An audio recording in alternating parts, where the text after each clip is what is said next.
The barrel of the gun pressed into the back of Cora Hale's neck, and the loading corridor of Halverson's Market went completely silent. She was 26 years old, blue store polo, checkout apron, a plastic name tag that read Cora, Lane 4. She'd been awake almost all night, running on a 2-hour nap in her car after an overnight shift. She wasn't crying anymore. She'd stopped somewhere around the second hour. The man behind her had one arm locked across her collarbone, and he was walking her backward toward the delivery doors, talking the whole way in the calm, easy voice of a man who'd already decided how this ended. "Nobody's coming for you," he said. "You know that, right? Nobody ever comes for a girl who works a register." And Cora said the only honest thing she had left. "I know," she said. "Nobody ever has." Then the delivery doors rolled open, and the light from the parking lot came flooding down the corridor, and the man holding her stopped walking, because the corridor wasn't empty. 30 men stood out there in the gray morning, shoulder to shoulder, filling the entire width of the loading bay, every one of them in a long black wool coat, and not one of them moving.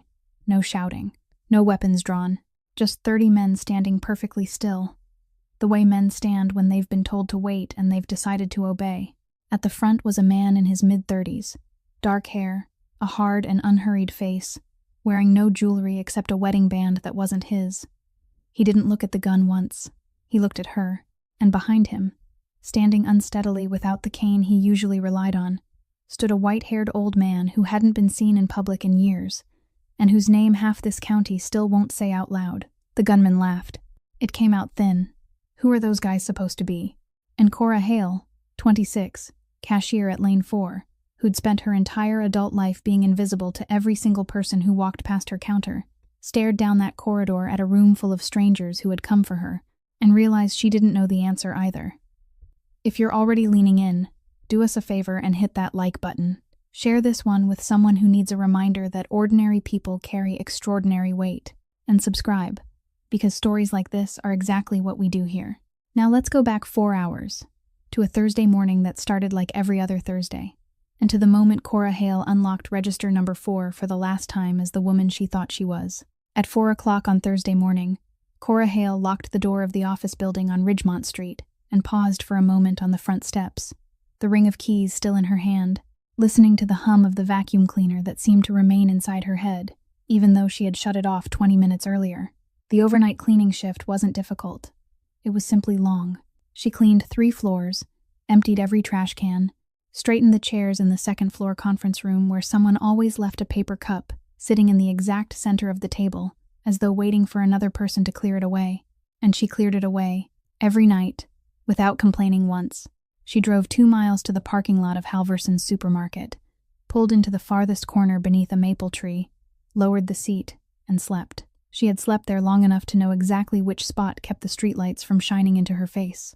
She woke before the sky had fully brightened, washed her face with water from a bottle, tied her hair back, clipped the plastic name badge to the chest of her blue polo shirt, and entered the store through the employee entrance. A little before 7 o'clock, she unlocked checkout lane number 4. The register made a short beep when she signed in, a sound she had heard every morning for 5 years, and that now sounded almost like someone saying hello. Kayla at lane number 2 gave a long yawn and rested her chin on one hand as she looked over. "You slept in the car again, didn't you?" Cora didn't answer that. She pulled open the change drawer, counted the money, and closed it again. "Take 1 day off," Kayla said. "Just 1 day. God, people call in sick sometimes. You haven't taken even 1 shift off all year." Cora wiped the conveyor belt with a damp cloth, slowly, as though she were genuinely considering the idea. "The night shift pays $3 more an hour," she said. "Multiply that by the number of hours in a month." Kayla worked it out silently in her head, then said nothing. "Exactly," Cora said. $3 doesn't sound like much until you need it." Then she smiled, the closed-mouth smile she always used when she wanted to end a subject, without hurting anyone's feelings, and Kayla turned away because a customer had arrived. Cora took her phone from the pocket of her apron. There were still 15 minutes before customers usually began coming through her lane. She dialed the familiar number, and Toby answered on the second ring, the voice of the 16-year-old boy bursting with excitement, as though he had spent the whole morning waiting for this call. "Guess what I got on my history test? I'm guessing an 8. A 95. A 95. She leaned one hip against the counter. and something inside her chest loosened a little. "Careful, or your teacher's going to think you cheated." "He really did." Toby laughed. "He made me stand up and repeat the whole part about the treaty. I said every word." The whole class clapped. "Has the bus come yet?" "Almost." "What are we having tonight?" "What do you want?" "Pasta. The kind with cheese." "Then pasta. Remember to eat breakfast," he said, and she heard the bus braking on the other end of the line. "You always forget." "I already ate." "You're lying." "Yeah," Cora said. "Get on the bus." She ended the call and stood still for a moment, the phone still in her hand, looking through the front windows as the morning light shifted from gray to white. Then she opened the cabinet beneath the register. Inside, beneath a stack of coupons and a spare roll of receipt paper, was an envelope containing hospital documents. She had read them so many times that she no longer needed to open the envelope to know what they said. The curve in Toby's spine was getting worse. The doctor said that if he had surgery this year, he should be able to walk normally for the rest of his life. But if they waited much longer, no one could say what would happen. Insurance covered part of it. What remained was a number that seemed to move a little farther away every time Cora looked at it. No matter how many night shifts she worked, she put the envelope back, closed the cabinet, and didn't allow herself to think about it anymore. That was a skill she had learned very early, during the years when she moved from one house to another, none of them keeping her long enough for her to learn the neighbors' names, and she had learned not to unpack her suitcase all the way. People think the most painful thing is being treated badly by someone. It isn't. The most painful thing is when no one treats you like anything at all. It is sitting at someone else's dinner table and knowing that if you disappeared the next morning, they wouldn't notice the empty chair until dinner that night. Cora had aged out of the system on the exact day of her 18th birthday, with one cloth bag and $300 in assistance money, and the first thing she did wasn't cry. She went looking for work. She opened the register, checked the receipt roll, and straightened the gum display until everything lined up neatly. The overhead lights came fully on. Outside, the first car had just pulled into the parking lot. Cora Hale tightened the strings of her apron, stood straight behind checkout lane number 4, and began another Thursday. Mr. Alvin Pruitt always came in around 7 o'clock, when the store was still quiet and the aisles were still clean, and he walked from his house 3 blocks away because he had stopped driving a long time ago. Cora heard him before she saw him, the slow scrape of his shoe soles across the tile floor, never hurried, steady as the ticking of a clock hanging in someone's home. She always kept checkout lane number 4 open, no matter how empty the store was, and it wasn't because of any rule. Lane 4 was the closest one to the door. The old man had already walked far enough just getting there. There was no reason to make him drag himself another 10 steps farther down the row. He pushed his basket along, stopped at the bread shelf, picked up a loaf, put it back, picked up the exact same loaf again, then placed it in his basket. He did that every time, and Cora never understood why, and she had never asked. He continued on. Took a carton of eggs, a small carton of milk, because he couldn't finish the large one, and a bag of ground coffee. 4 items. Never more, never less. But today, when he reached lane 4, there was one more thing in the basket. A bouquet of white daisies wrapped in clear plastic, bought from the plastic bucket beside the entrance. Cora scanned the first 3 items, then stopped. "Those flowers are beautiful, Mr. Pruitt." The old man looked down at the bouquet as though he had only just remembered he was holding it. "Today's my wife's day," he said. That was all. No further explanation, no mention of how long it had been, no saying what her name was. He placed the bouquet carefully on the conveyor belt, with the stems pointing outward, as though he were afraid of breaking them. Cora scanned the flowers and didn't ask another question, because there are some kinds of pain people only want mentioned once, and then left alone, and she understood that very well. She only said, "I'll put the flowers in a separate bag so they don't get crushed, Mr. Pruitt." The old man looked up at her, and his gaze lingered a little longer than usual. "Thank you." Then he began telling a story. He always told stories while she was putting his groceries into bags, because that was the part where he didn't have to hurry. This time it was about the high school band. About some year when he had managed to build a respectable brass section out of a group of students the entire school board had called hopeless, and they had taken them down to the county competition and come home in 2nd place. He always reached the part about 2nd place and laughed. The laugh of a man who was still proud after all those years but didn't want anyone to know he was proud. Cora had heard that story more times than she could count. She listened to all of it. She didn't interrupt, didn't nod along just to move him forward, didn't wear that false patient expression people so often put on around the elderly.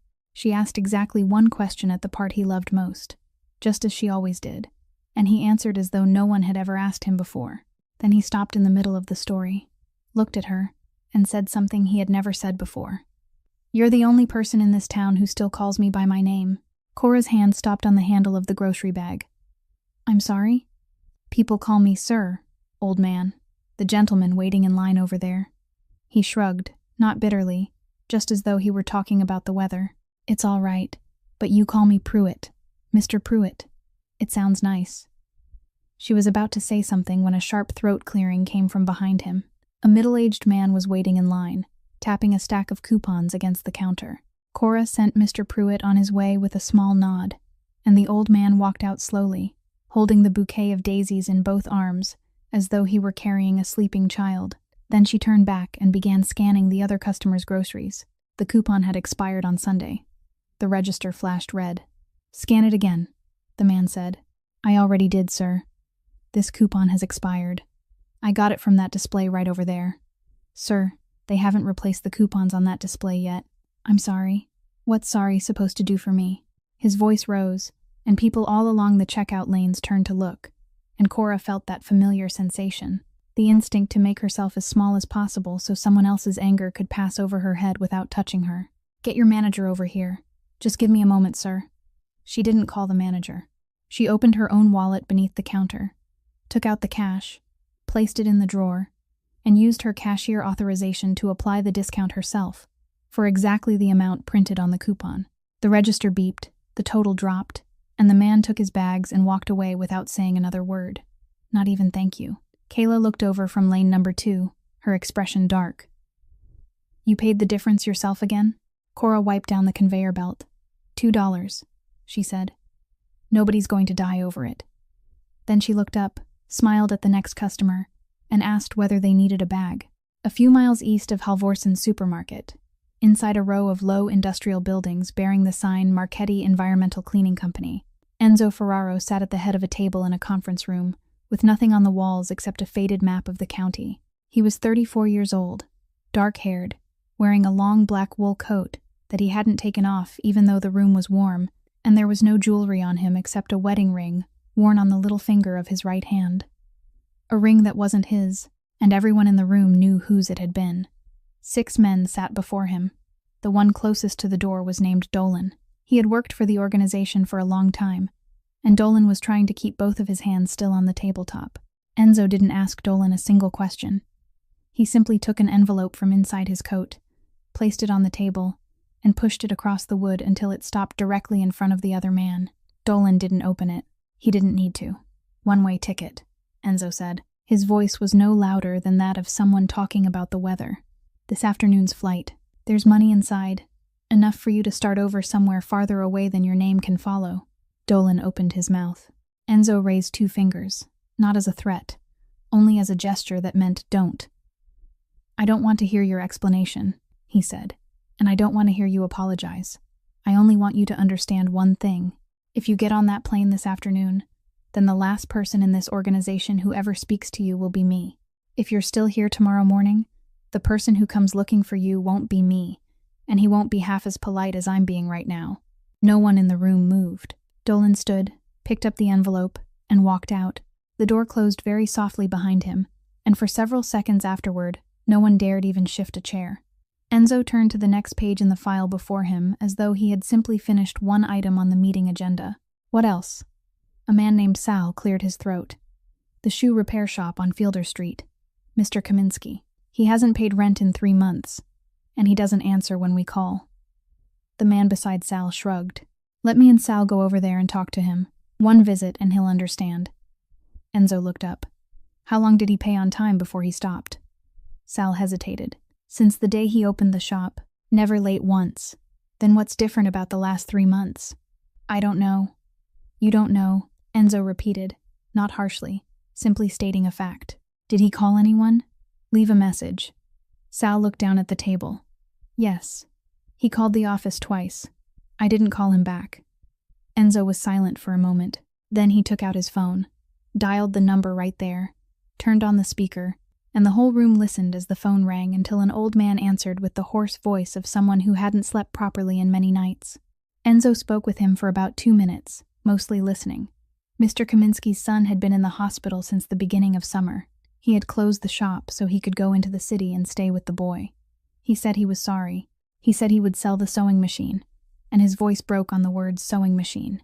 Enzo told him to reopen the shop whenever he felt able, then ended the call. He wrote one line in the file. "I'll cover those 3 months," he said, "and from now on, there's a rule. Anyone who brings me a name brings me the story that belongs to that name. If you don't have the story, don't bring me the name." Sal nodded. No one argued. The meeting ended, and the men left one by one, leaving Enzo alone in a room that had become very quiet. He reached for the county map on the table and turned it around, his pen pausing over the Western Commercial District, at the parcel of land he had bought several years earlier and leased to Halvorson's supermarket. Then he folded the map and put it away. After that, he opened the bottom drawer on the left side of his desk. Inside was a stack of white envelopes bound together with a rubber band. A stack that had grown thicker through so many seasons that even he had stopped counting them. He took out a fresh envelope, placed it on the table, and wrote across it by hand, in the steady handwriting of a man who wrote slowly, one line referring to a relief fund for retail employees in the area, a fund that didn't exist in any official record, had no seal, no account, not a single piece of paper proving that it was real. He put money inside, sealed the envelope, and placed it on top of the stack. Then he closed the drawer. He said nothing. He simply remained there for a while longer, looking through the window where the sunlight had already risen high, slowly turning the ring that wasn't his around his little finger. The clock on the wall showed a little after 7 o'clock. At 7:12, Mr. Pruitt still hadn't reached the door. He walked slowly, and he had a habit of stopping at the magazine rack near the exit to glance over the covers, even though he never bought a single one. And that morning he stopped there with the bouquet of daisies cradled in his arms. Cora saw him from behind checkout lane number 4, and she also saw 3 men push through the glass doors at that exact moment. Something inside her went cold before her mind had time to understand why. It wasn't because they were moving quickly. It wasn't because the man in the middle wore an old tactical vest over protective clothing. It was because none of the 3 had anything covering their faces. Cora had read enough of the safety notices posted in the employee room to know one thing. Robbers covered their faces because robbers wanted to take the money and disappear. Men who didn't cover their faces either weren't planning to disappear, or they had nothing left to lose. Both possibilities were equally bad. The man in the middle raised one hand and spoke loudly, his voice strong enough to carry all the way to the far end of the aisles, but not a shout, the commanding voice of someone who had once been in charge of people somewhere. He told everyone to sit down where they were, that no one would be hurt if they did exactly that. The second man, tall and broad with closely cropped hair, walked straight toward the financial services counter at the far end of the store and didn't look back at anyone even once.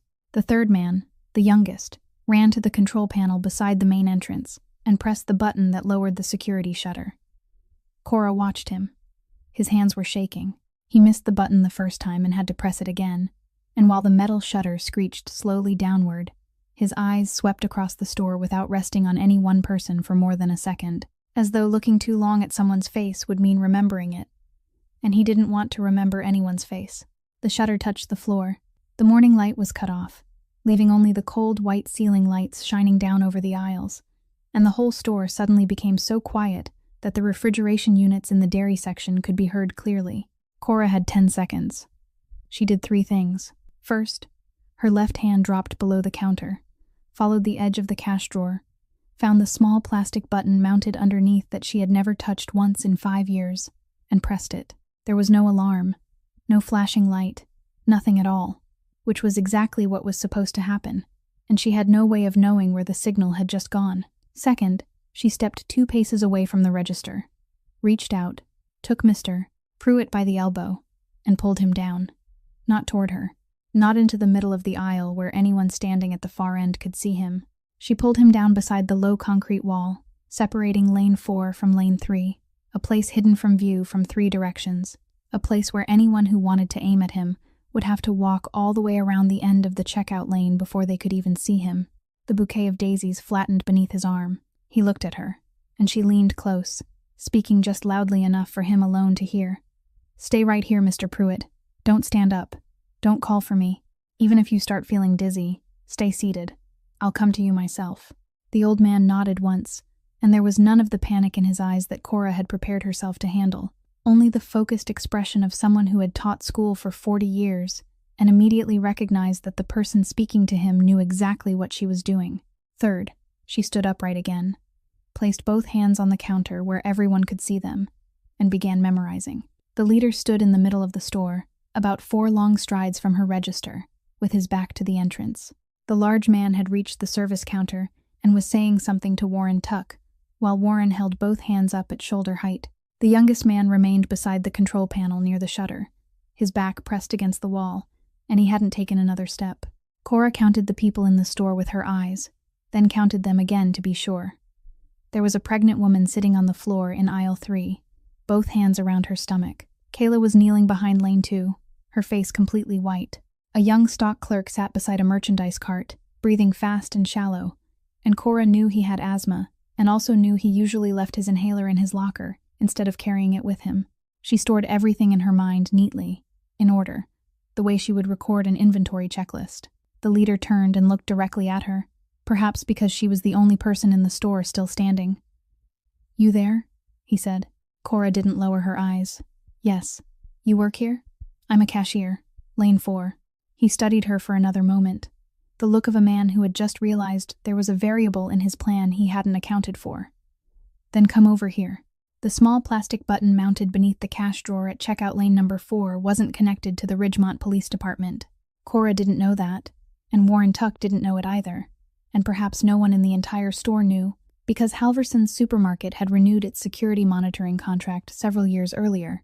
Around the same time, the new landowner took control of the property, and buried inside that agreement was a small line, stating that every silent alarm signal would first be transmitted to the dispatch center of Northline Security, a private monitoring company headquartered in the Eastern Industrial District, and Northline Security was a subsidiary of the Marchetti Group. The signal reached them first. The employee on the morning shift saw a red box flashing on his screen, checked the location code, pulled up the front entrance camera, and saw that the security shutter had come down at 7:13. Then he did exactly 2 things according to procedure. He called 911, and he called Enzo Ferraro. The second call was placed less than a minute before the first one, but emergency lines on Thursday mornings were always busy, and the dispatcher on the other end still had to verify the situation, ask for the address again, relay the information to patrol units, and wait for the nearest car to report its location. Add all those small silences together, and the man sitting in the conference room, with nothing on the wall except a faded county map, knew what was happening at Halverson's supermarket, exactly 7 minutes before the Ridgemont Police Department did. 7 minutes is such a short amount of time that it isn't even enough to make a pot of coffee. But 7 minutes is also enough time for a man to rise from his desk, put his coat back on, walk into the hallway, and call out 4 names. Enough time for engines to start in the parking lot. Enough time for 2 more phone calls to be made to 2 different places in the city. And enough time for a 2-line message to be sent. Enzo didn't ask for the information a second time. He didn't ask how many people were inside. Didn't ask whether the police had arrived. Didn't ask any of the questions a normal person would have asked. He asked only one thing, and that was who was working the registers on the morning shift. The employee on the other end needed several seconds to understand what he had just been asked. Then he pulled up the checkout camera, zoomed in, and read the name from the plastic badge. After that, on Enzo's end of the line, there was a silence so long that the employee thought the connection had dropped. 3 minutes later, across town, the telephone rang in the living room of a 2-story wooden house at the end of a road lined with red maple trees. 4 men were in the room, sitting around a table drinking their morning coffee, and one of them was Otto Baglio. Rocco Marchetti answered the phone. He stood, because he always stood when he took a call, a habit from his younger years that he had never managed to break, and his left hand rested on the wooden cane he had hated ever since the day his doctor told him he had to use it. He listened. He said nothing through almost the entire call. Otto looked up, at first only from curiosity, then his eyes stayed fixed on Rocco, because he had walked beside Rocco Marchetti for nearly his entire life, and knew very well what that face could do and what it could not do, and what was happening across it now was something Otto had never seen before. It wasn't anger. It wasn't fear. It was something pale and silent, as though someone had just pulled all the air from his chest while he was still standing upright. The whole room went still. No one set down a coffee cup, because setting one down would have made a sound. Rocco opened his mouth, and what came out was only two words that no one in the room could understand, and no one dared ask him to repeat. Then his left hand opened. The cane slipped from his palm, struck the wooden floor with a dry crack, rolled half a turn, and came to rest there between four men who didn't move. The desk phone at the service counter rang after the entire store had been silent long enough for the sound to seem like the cry of some unfamiliar animal. The large man with closely cropped hair standing beside the phone looked down at it without touching it. The leader, the man whose name Cora still didn't know, turned toward her. "You answer it." Cora walked over, keeping both hands where everyone could see them, picked up the receiver, and said hello. The voice on the other end belonged to a woman somewhere in her 40s. Calm enough that Cora immediately knew it was a kind of calm that had been practiced. "This is Inspector Naomi Rhodes, with the Ridgemont Police Department. I'm outside in the parking lot. I need to know whether anyone inside has been hurt." Cora didn't answer the question immediately. Her eyes moved once across the aisles, and what she did next was something neither the leader nor Inspector Rhodes had been prepared to hear. "No one is hurt," she said. "But listen carefully, because I'm only saying this once. There is a pregnant woman in aisle 3, and she's fairly far along. She's sitting on the tile floor, and I've seen her keep changing positions.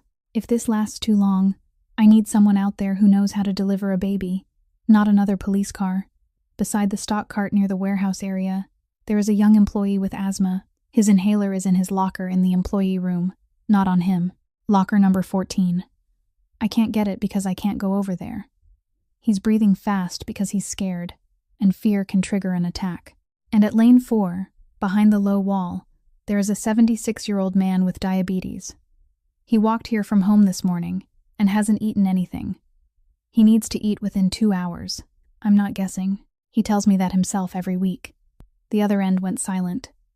Cora could even hear wind moving across Inspector Rhodes's microphone. "What's your name?" Rhodes asked. "Cora Hale." "What do you do in there?" "I'm a cashier," Cora said. Lane 4. There was another silence, shorter this time, but Cora could hear something being rearranged inside it. "Miss Hale, I need you to keep this line open. Don't hang up unless someone forces you to." The leader held out his hand, and Cora gave him the receiver. He spoke with Inspector Rhodes for about 2 minutes, briefly and without threats, only saying that no one had been hurt and that he needed time. Then he placed the receiver down on the counter instead of hanging it up, leaving the line open. After that, he turned and looked at Cora for a long time. "Where did you learn to do what you just did?" "I don't understand what you're asking." "People get on the phone and they cry," he said. "They say, 'Please save me.' They say, 'I have little kids waiting at home.' I've seen it plenty of times. You gave the police an inventory." Cora looked down at her hands resting on the counter, and she saw that they were trembling, and she let them tremble. "I am crying," she said. "You just can't see it because I'm still working." The man didn't answer immediately. He pulled a plastic chair over from the dining area, set it down a few steps from the counter, and sat in it the way a man sits after having been on his feet for many hours before ever walking through the door. "Wade Kessler," he said. Cora raised her eyes slightly. "Why are you telling me your name?" "Because you're going to know it anyway. If not now, then later." He rested his elbows on his knees. "That locker, number 14. You really remember that kid's locker number?" "I remember everyone's locker number." Kessler nodded slowly, and for a moment his face loosened into something that looked more exhausted than dangerous. "I used to work at the fire station out on Bellamy Street," he said. "More than 10 years. You know the first thing they teach you in that job? It isn't the hose. It's counting people. You go into a burning house, you count people. You come out, you count again. The one who remembers the number is the one who stays alive." Cora didn't ask why he had left that work, but she watched him, and she watched the phone he had been taking from his chest pocket and slipping back in over and over since this began, taking it out, checking the screen, putting it away, again and again, like a man waiting for a call he was equally afraid of and desperate to receive. "Who are you waiting to call?" she asked. Kessler's hand stopped. "Someone in my family is in the hospital," he said. Then he rose from the chair, and his voice returned to what it had been before. "Sit down. We're done talking."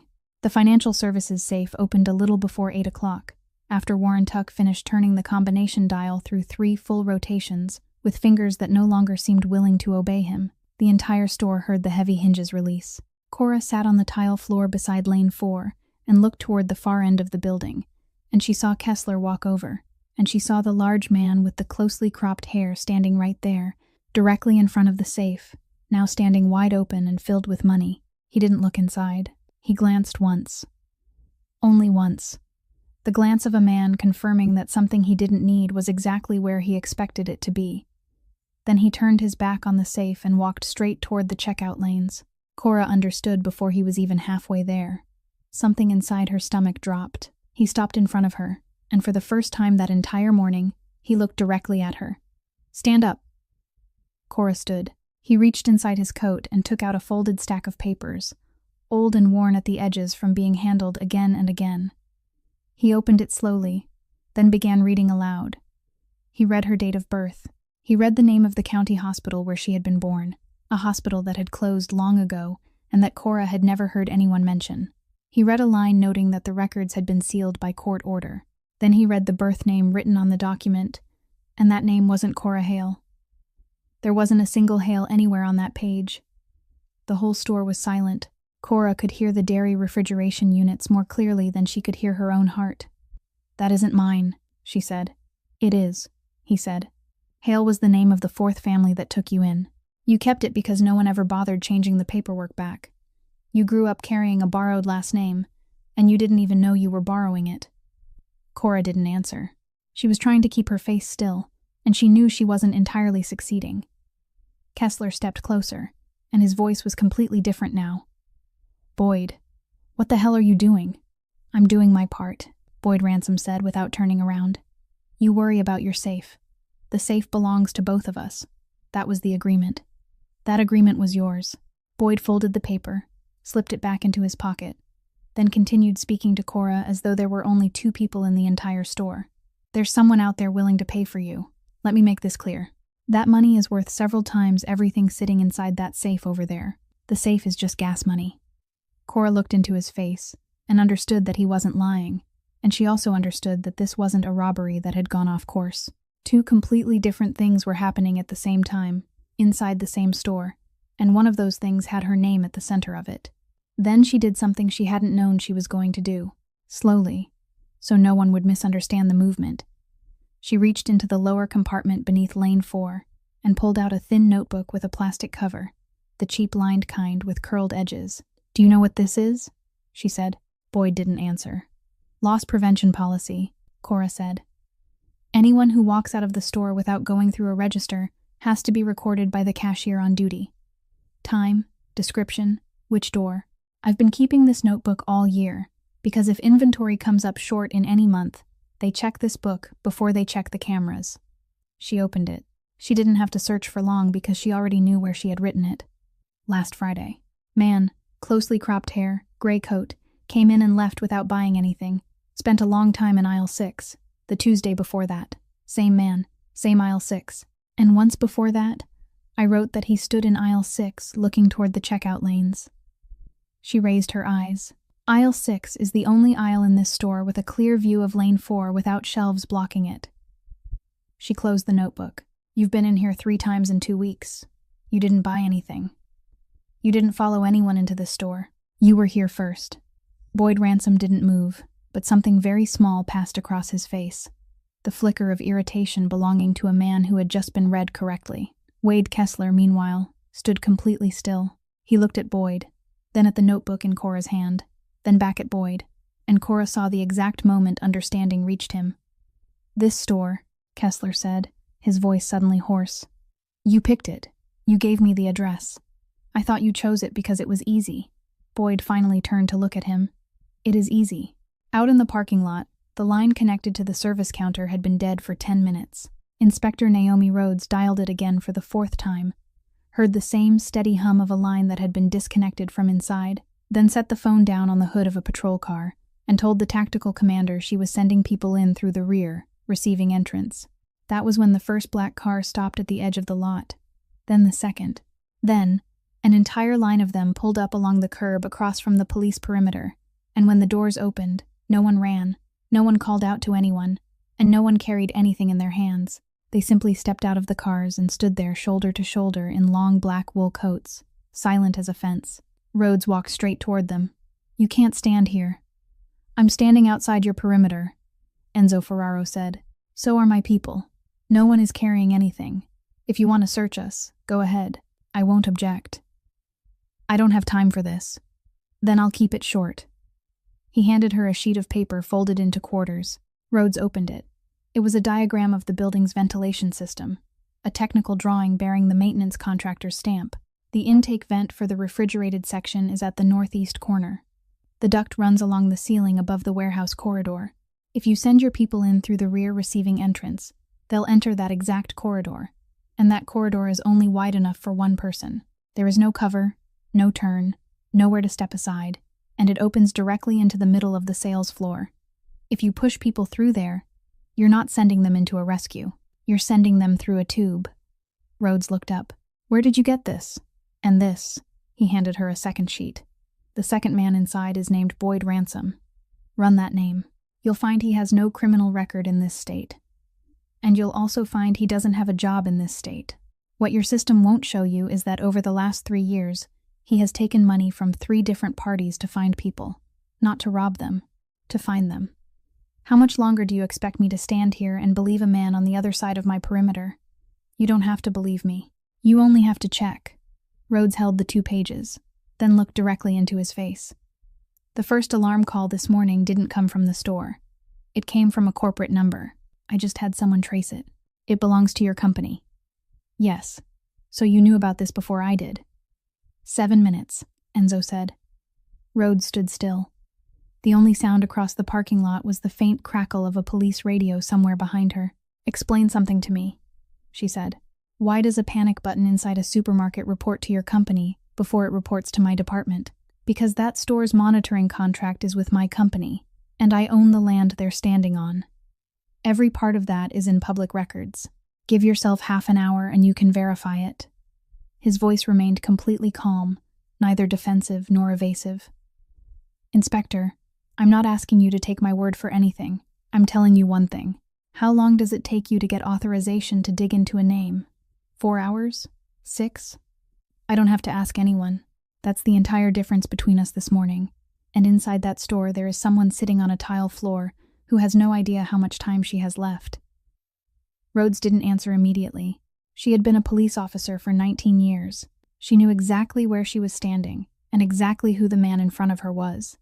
And she also knew that the only line into the building was dead, that not one person on her team had a layout of the building, and that until 3 minutes ago, the name Boyd Ransom hadn't existed anywhere in her records. She folded both sheets and slipped them into her coat pocket.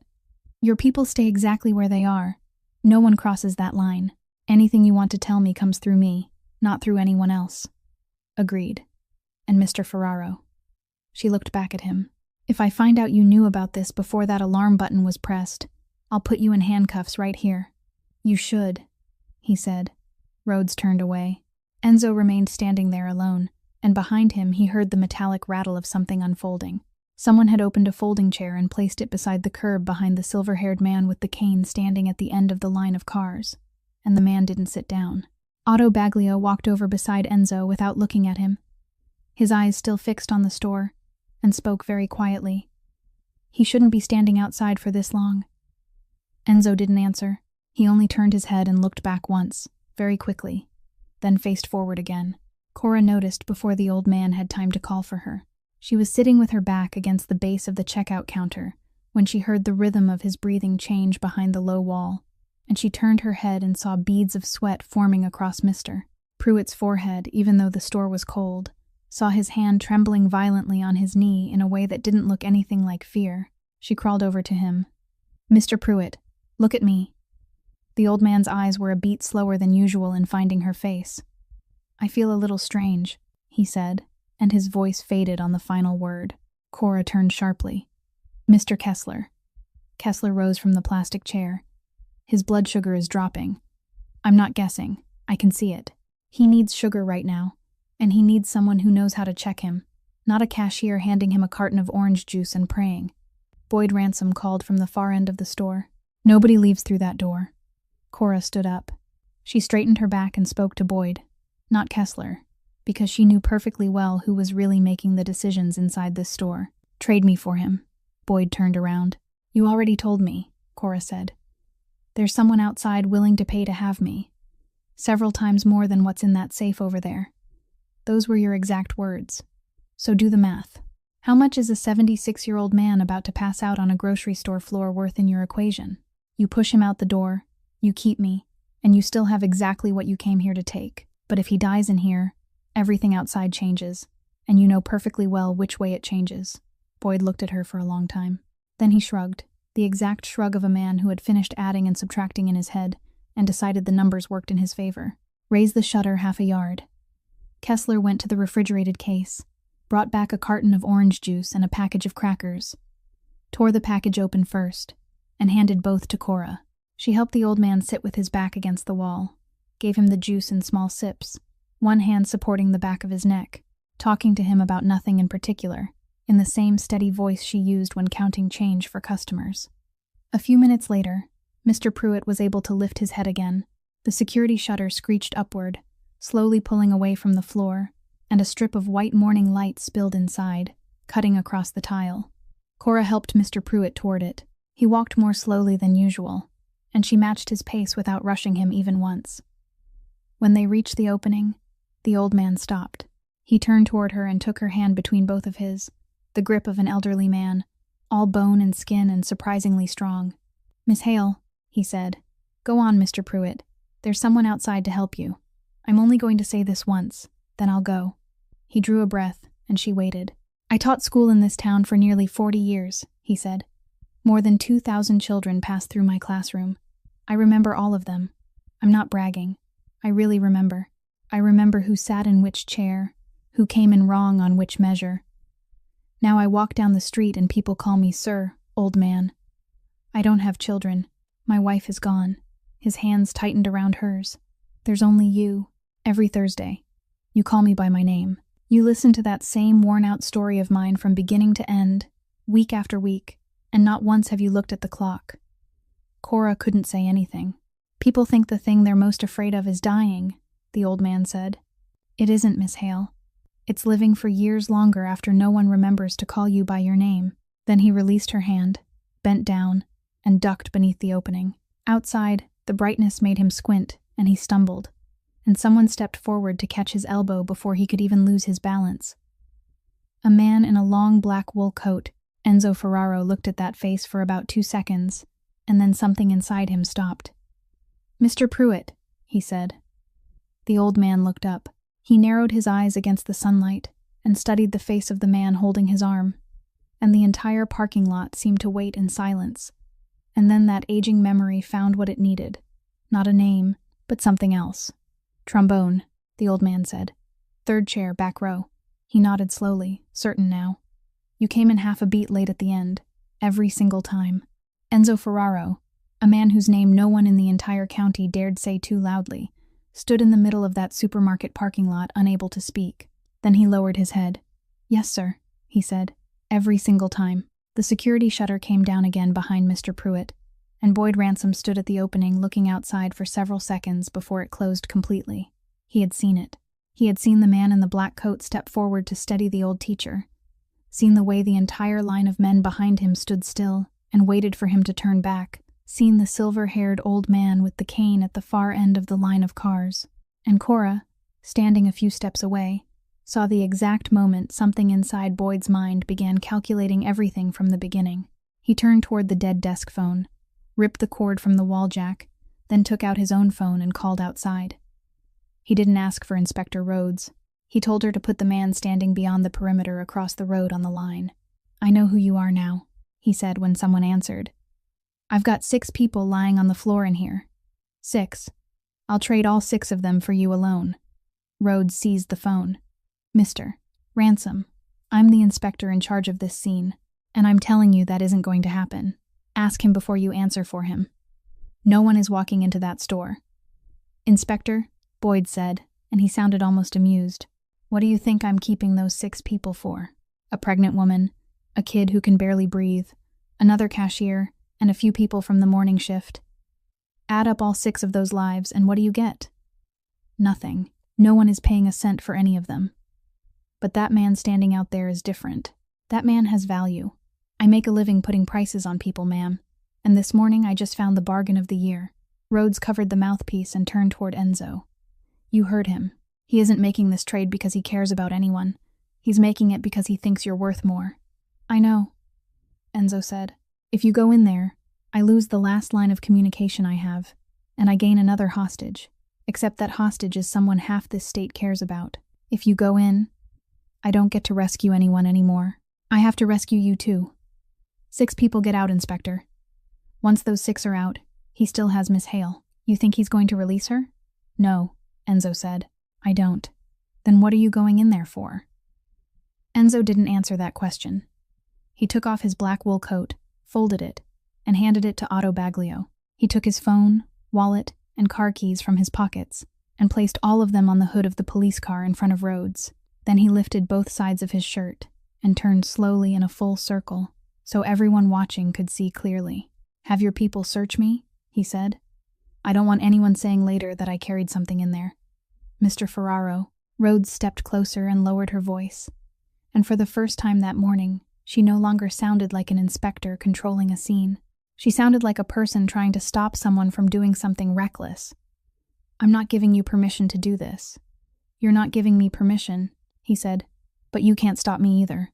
Those are 2 different things, and I think you know that better than I do. He turned his head toward the far end of the line of cars, where the silver-haired man was still standing beside the folding chair no one had used. Then he faced the store again and started walking.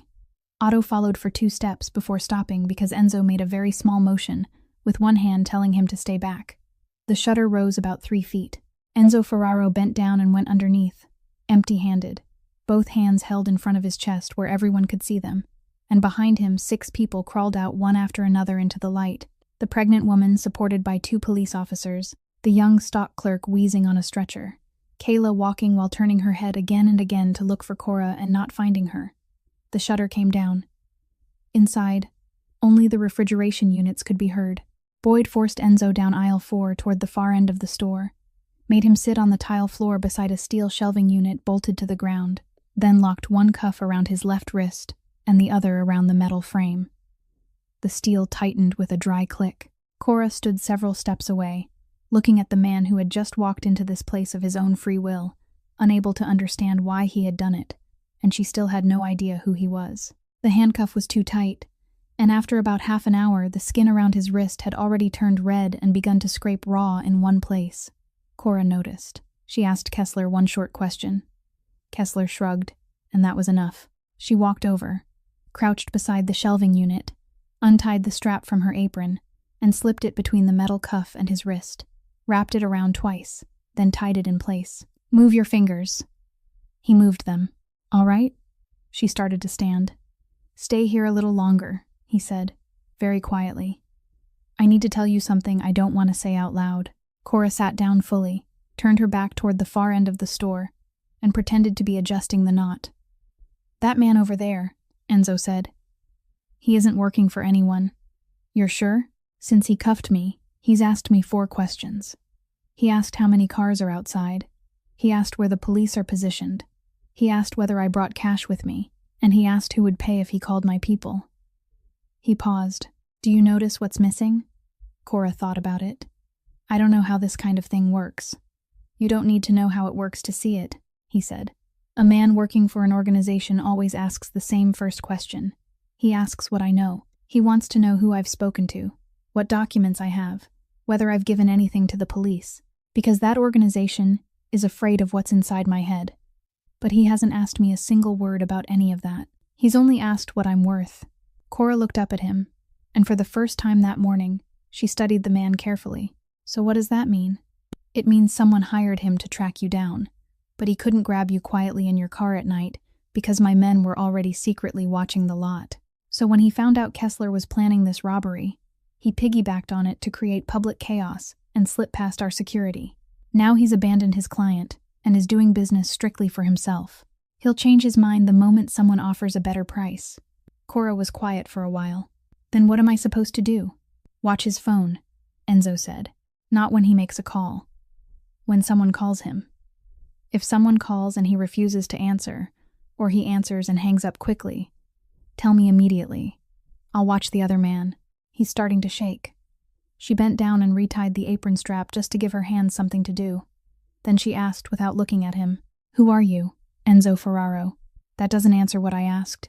He gave a very short laugh without making a sound. "No, it really doesn't." "Are you a bad man?" Cora asked directly. "You walked in here by yourself.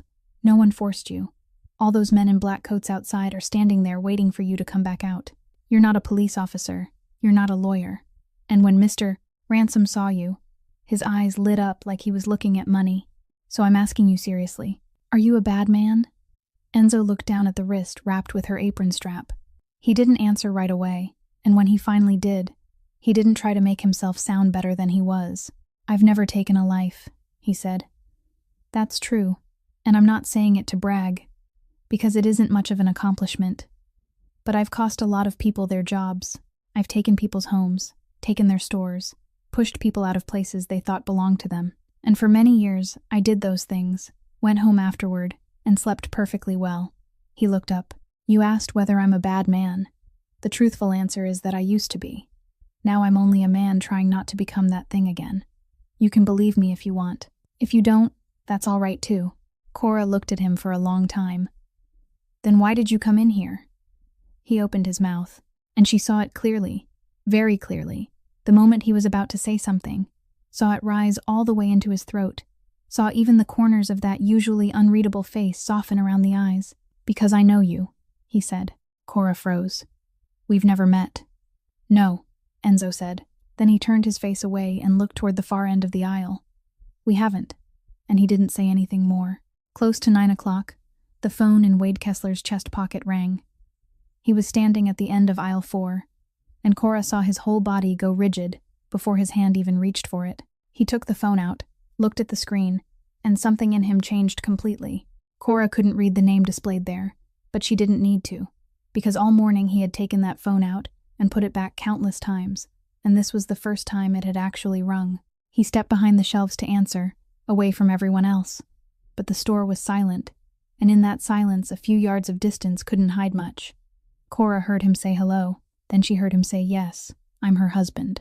After that, she heard nothing at all, a silence so long that she thought the call had ended.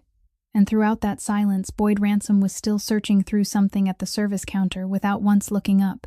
Then came the soft sound of something touching the tile floor. Plastic. Cora crawled to the end of the aisle and looked down the space between 2 rows of dry goods. Wade Kessler was sitting on the floor with his back against the shelf, both legs stretched straight in front of him like a man who had just walked much farther than his body could bear. His phone lay beside his foot, the screen still glowing. The gun rested across his lap, one hand lying loosely over it, and he wasn't looking at the gun, wasn't looking at Cora, wasn't looking at anything at all. He stared at the row of cardboard boxes stacked on the shelf across from him, and his face wasn't twisted or strained. It was simply empty in the way Cora had seen a few times in her life, and had never forgotten. She crawled closer. She didn't ask permission. She sat down on the tile beside him, about an arm's length away, facing the same direction he was facing, and she didn't say a single word. She just stayed there. She stayed through the minute when people normally feel they have to say something comforting. Then through the minute after that, too. Because she had been on the other side of moments like this. She had known what it was like when someone came over, touched her shoulder, and offered kind words at exactly the moment she couldn't bear another word from anyone. And she had learned that in those first minutes, the only thing that truly helped was for someone to sit down and not leave. A long time passed before Kessler finally spoke. 40 minutes ago. Cora didn't answer. They said it was 40 minutes ago. His voice was raw. 40 minutes ago. I was standing over there by that safe. I was holding this in my hand. He looked down at the gun across his lap, as though he had only just discovered it was there. I borrowed from everyone I could. I sold my car. I even sold the ring. The hospital called every week. They were always so polite. They'd say, "Mr. Kessler, we understand your situation," but there was always a but. He drew in a breath, and it broke halfway through. "I did this to get money for her. Do you understand? I came in here this morning because of her. And she died while I was standing here. Cora let that sentence remain between them for a while.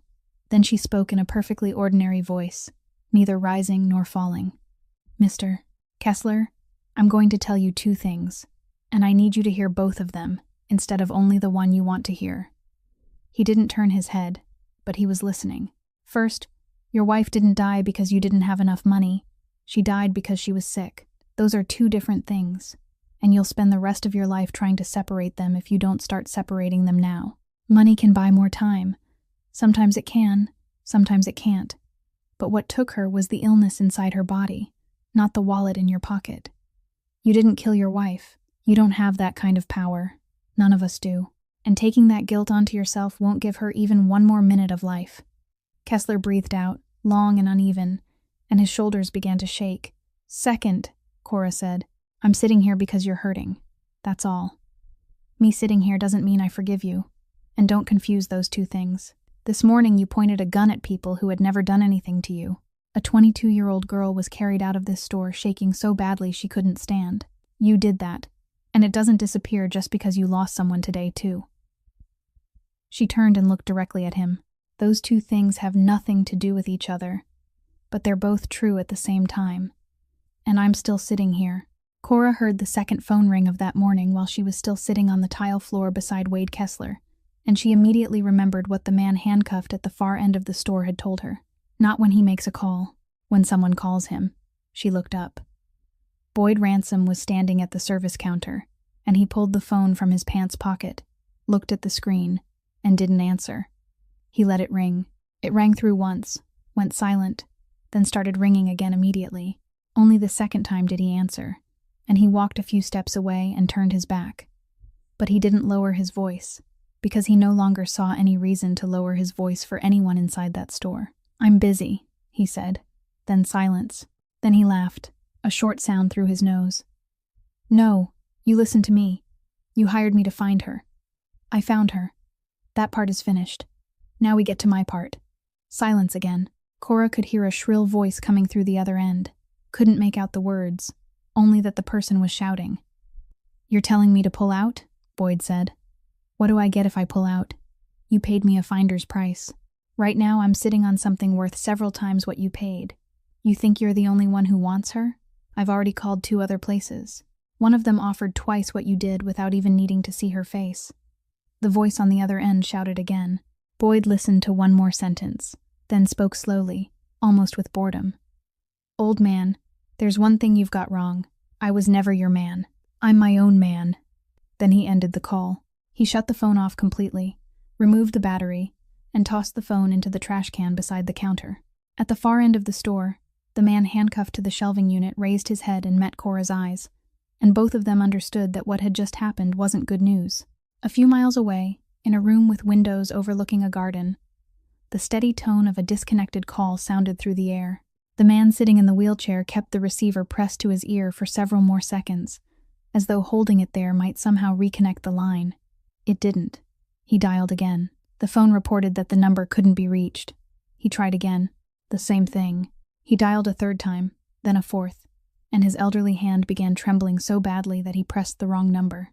Finally, he lowered the phone into his lap and sat motionless, and there was nothing left in his face of the man who had been giving orders only moments earlier. He had spent a great deal of money, a great deal of time, had crossed through years of waiting to reach this morning, and he had calculated everything except one thing, that the man he hired might decide he was no longer necessary. He had let something loose from his hand, and now he had no way to call it back. He sat there, breathing quickly, and only one thought kept circling through his mind, the thought he had lived with for so many years, and believed he had finally learned how to shut behind a door. He had lost her once already. Once. On a rainy night, and he couldn't bear the thought that it was about to happen a second time, this very morning, and that this time his own hands had set it in motion. Frank, he called. His voice broke. Frank. The driver hurried in from the hallway. The old man in the wheelchair didn't explain anything. He only said, "Get the car, right now." "Where are we going, sir?" "The supermarket," he said. "The Halverson store 2 miles down from Ridgemont. Turn on the radio and you'll know where." Frank hesitated for exactly 1 beat, and the old man slammed his hand against the arm of the wheelchair so hard that his whole body pitched forward. "You take me there right now," he said, "before I have to bury that girl a second time." It started with Wade Kessler's shoulder. He got up from the tile floor and walked straight toward Boyd Ransom, and he said something Cora couldn't quite hear, and Boyd shoved him away. Kessler shoved back.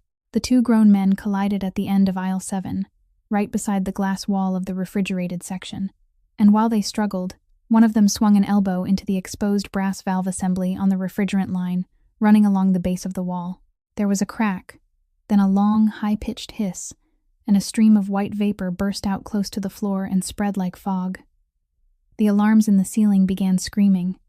Yellow lights started flashing, and the flat mechanical voice of the safety system sounded throughout the store, announcing that a leak had been detected in the refrigerated area, that the fire doors would automatically lock into place, and that the section would be isolated within a few minutes. Cora ran. She didn't run toward the door. She ran toward the service counter, threw herself at the store announcement microphone mounted beside the register, the same microphone she had held once every quarter for 5 years during drills, when everyone yawned and no one paid much attention. She switched it on. Her voice carried through every aisle, clear, slow, steady. "Everyone listen to me. This is an evacuation procedure. Nobody goes to the front entrance. The front is locked, and it isn't going to open. Don't crawl along the floor. This gas is heavier than air, so it stays low. Stand up. Stay upright and walk. Go toward the end of aisle 1. Go to the wall with the green sign. There is a west emergency exit there. If you pass someone who is still sitting down, pull them up. Don't call to them. Pull them. Nobody goes back for anything." She repeated it once more, word for word, her voice exactly the same. At the end of aisle 7, Wade Kessler had let go of Boyd. He didn't run toward the exit. He ripped an emergency blanket from the first aid box mounted on the wall, threw it over his head, then charged directly into the place everyone else was running away from. He shut 3 refrigerator doors that were still open, turned the cutoff valve on the main line, and did those things in such a firm, precise order that no one needed to ask how he knew what to do. He managed to drag a female employee who had frozen between 2 shelves out of the white vapor and pushed her toward aisle 1. At the far end of the store, Enzo Ferraro was still handcuffed to the steel shelving unit, and the gas was crawling along the floor of the aisle toward the last group of people struggling past him. He didn't call for anyone. He planted both feet against the floor, drove his whole body against the base of the shelving unit, pushed once, pushed again, and the towering rack loaded with cardboard boxes crashed sideways across the aisle, forming a low wall of cardboard and steel across the floor. The white vapor slowed and spread off to both sides. As the evacuation cleared the aisle, one of the entering tactical officers quickly unlocked the cuff from the steel frame, freeing Enzo just as the haze reached its peak. He didn't make a sound. At the end of aisle 1, the west emergency exit was still closed, and there was a security latch on it. The person standing closest was the young man. Trent Halloran had remained there all morning, his back against the wall, without saying a single word to anyone. He looked at the crowd gathering in front of the door, looked toward Boyd, then looked down at his own hands. Then he stepped forward, released the latch, and shoved the door wide open. Light and fresh air rushed inside. He moved aside and held the door, while people passed through one by one, then 2 at a time, then all of them. And when the aisle was empty, he walked out last, moving slowly into the flashing blue and red lights outside, both hands raised high above his head, and he dropped to his knees on the pavement before anyone had time to order him down. Inside, Boyd Ransom understood that everything had just slipped out of his control. The store was nearly empty. The police were about to come in from the west. He had only one thing left. He turned, crossed through the thinning white haze, went straight to the service counter where Cora was still holding the microphone, and grabbed her. "Drop that. You're not getting out. They're already outside. Shut up." He tore the microphone from her hand and threw it away, then locked one arm across her collarbone and began forcing her backward, toward the swinging door that led into the warehouse corridor, the narrow passage only wide enough for one person, with nowhere to hide, no turn, running straight to the rear receiving entrance. Freed by the tactical officer, Enzo had already moved swiftly out through the west emergency exit to coordinate the rear perimeter. Knowing the loading bay was Boyd's only escape route, Cora didn't look back as the swinging door slammed against the wall. Boyd Ransom forced Cora to the far end, walking her backward toward the delivery doors, talking the whole way in that calm, easy voice. "Nobody's coming for you," he said. "You know that, right?" Nobody ever comes for a girl who works a register. And Cora said the only honest thing she had left. I know, she said. Nobody ever has. Out in the parking lot, while the alarms inside the store were still screaming and the tactical team was moving toward the west emergency exit, an old car pulled up along the curb on the far side of the perimeter. The driver got out first, opened the trunk, took out a wheelchair, set it beside the rear door, then carefully helped the man inside the car into it. The old man in the wheelchair was pushed as far as the yellow tape, and he raised one hand before anyone had time to ask him anything. I need to speak to whoever is in command, he said. None of the police officers knew who he was. Inspector Rhodes turned around, frowned, and was about to tell one of her officers to move him somewhere else. But at the far end of the line of black cars across the lot, there was a sound that made everyone turn their heads. The wooden cane had just fallen onto the pavement. Rocco Marchetti didn't bend down to pick it up. He stood there with nothing left to support him, staring directly at the old man in the wheelchair about 10 yards away, and for several seconds, neither man said a word. Then the old man in the wheelchair spoke, and his first sentence wasn't a threat, wasn't an accusation, wasn't anything the people standing around them had prepared themselves to hear. Is the girl still alive? Rocco Marchetti couldn't answer right away. He took 2 steps forward, slowly and unsteadily, and Otto had to catch him by the elbow. She is, Rocco said. The old man in the wheelchair lowered his head. Both hands clutched the arms of the chair. His entire body began to shake, and the sound that came out of him wasn't the cry of a man in pain. It was the sound of someone who had just had something lifted from his back after carrying it for nearly 20 years. You lied to me, he said. You told me she was gone. You let me believe that. I didn't lie to you, Rocco said. I let the whole world believe it, and you were part of that world. Inspector Rhodes stepped between them. Who are you two to each other? The old man in the wheelchair looked up. His wife was my younger sister. The entire parking lot went silent. Aldo Serra, he said, giving his name. I hired the man who's in there. I hired him to find my niece. I didn't hire him to do this. I swear to you, I knew nothing about this. I called him this morning and told him to stop, and he shut his phone off on me. He turned toward Rocco, and his voice broke. For nearly 20 years, I believed you killed my sister. Rocco Marchetti stood still for a long time. When he spoke slowly, as though every word carried weight. You know where I was that night. You know because you were the one who had me followed. What you refused to know was what the hospital report said. I never read any hospital report. I know you didn't read it, Rocco said. I sent it to you 3 times. He breathed out. No one did anything to my wife, Aldo. There was a weakened blood vessel in her brain. They called it a brain aneurysm. It ruptured. The doctors said it could have ruptured at any moment in her life, while she was sleeping, while she was cooking dinner, and it chose that rainy night, while she was holding the steering wheel. No one caused it. There was no one for you to hunt down. Aldo Serra sat in his wheelchair in the middle of the supermarket parking lot and covered his face with both hands. You asked me, Rocco said. You could have come to my house, sat down, and asked me one question. I did come, Aldo said through his fingers. I stood outside your gate the week after the funeral. Then why didn't you come inside? Because I was afraid that if I went in, I would find out you were telling the truth, Aldo said. And if you were telling the truth, then I wouldn't have anyone left to blame. But if I stayed outside the gate, I could still blame you. People can live longer when they have someone to blame, Mr. Marchetti. I've lived on that for nearly 20 years. Rocco Marchetti closed his eyes, and Rhodes, standing between the 2 men, looked from one to the other and understood something that sent a chill down her spine. There was no enemy here. There never had been. 2 men had built a war that lasted almost an entire lifetime, and what had started it all wasn't a crime, but one afternoon, when neither of them had been willing to walk through a gate, sit down, and speak plainly. And now, inside the building less than 100 meters away, a 26-year-old woman was being dragged down a warehouse corridor because of those 2 men.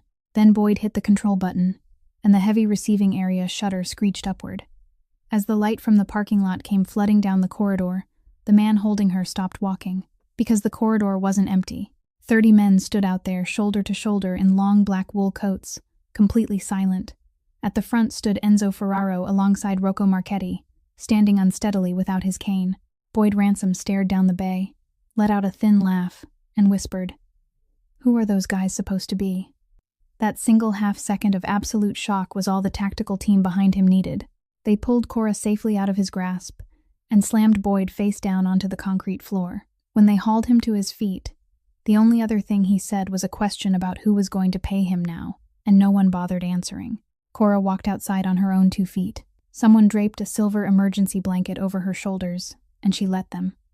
And she stopped on the pavement, blinking in the sunlight, her ears still ringing from the alarms. She saw Kayla sitting on the step of an ambulance and raising one hand toward her.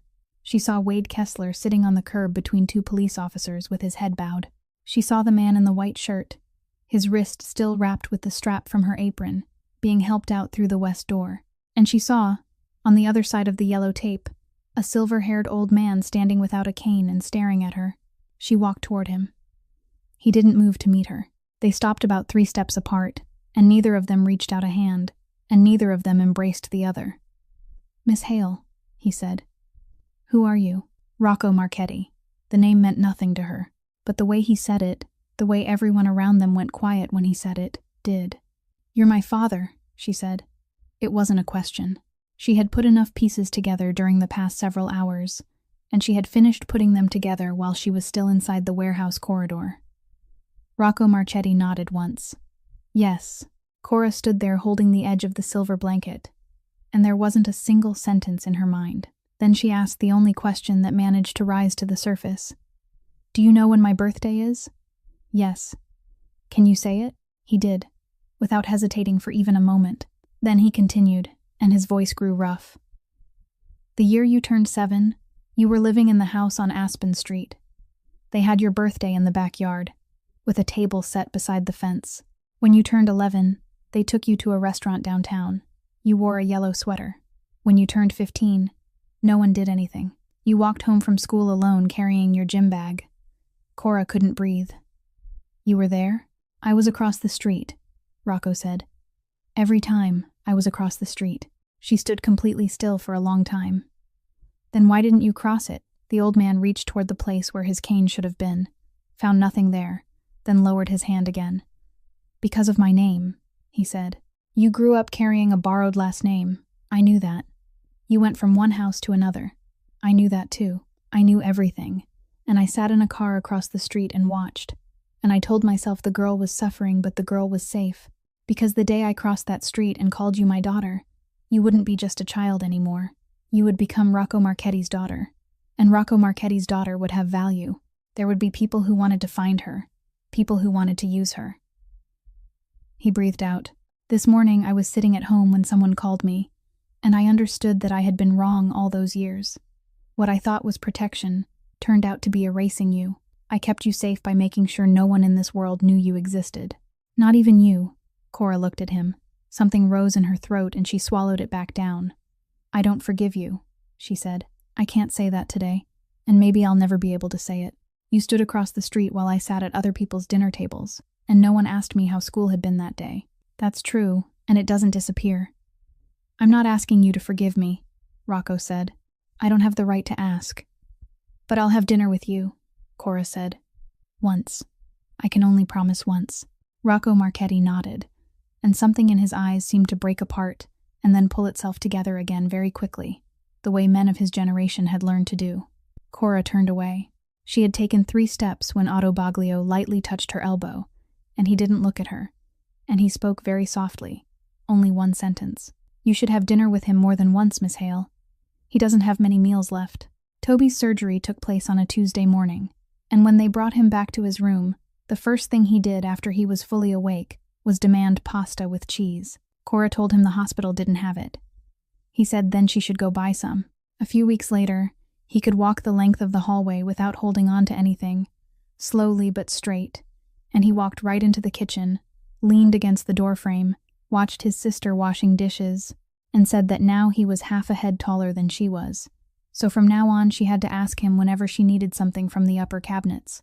Cora threw the dish towel at his face. He laughed so loudly that the neighbor knocked on the wall. As for the money, Cora sat across from Rocco Marchetti in a modest diner and told him she wouldn't take his money.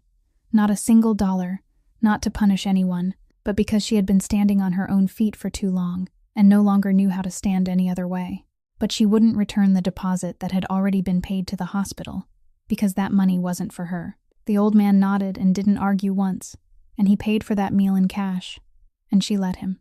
Wade Kessler accepted an agreement in exchange for cooperation, told the authorities everything he knew about the person who had given him the store's address, and at his trial he didn't ask for leniency even once.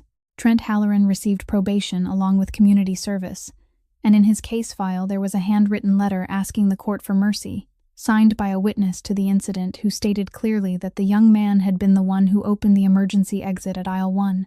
As for the accountant who had eaten at the Marchetti family table for more than 20 years and then sold those sealed records to pay his debts, he was turned over to Inspector Rhodes, along with every ledger and document proving what he had done, not a single page missing, delivered to the station by the head of the Marchetti family himself.